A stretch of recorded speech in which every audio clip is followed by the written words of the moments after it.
بسم اللہ الرحمن الرحیم۔ روزے کی حالت میں آنکھ میں دوائی لگانے یا ڈالنے کی اگر ضرورت ہو تو دوائی آنکھ میں ڈالنا یا لگانا جائز ہے، تو اس سے روزہ فاسد نہیں ہوتا۔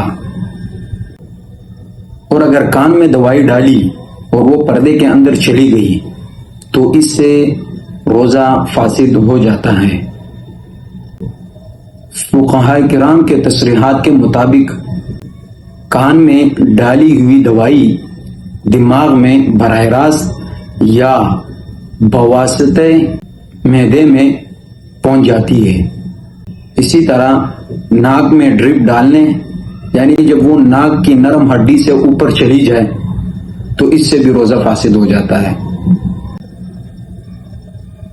روزے کی حالت میں آنکھ میں دوائی ڈالنا یہ احناف اور شوافع ان دونوں کے نزدیک اس سے روزہ فاسد نہیں ہوتا، اگرچہ اس کا اثر حلق میں محسوس ہو جائے۔ اور مالکیہ یعنی امام مالک رحمۃ اللہ علیہ اور حنابلہ یعنی امام احمد بن حنبل رحمۃ اللہ علیہ ان دونوں کے نزدیک آنکھ میں دوائی ڈالنے سے روزہ فاسد ہو جاتا ہے۔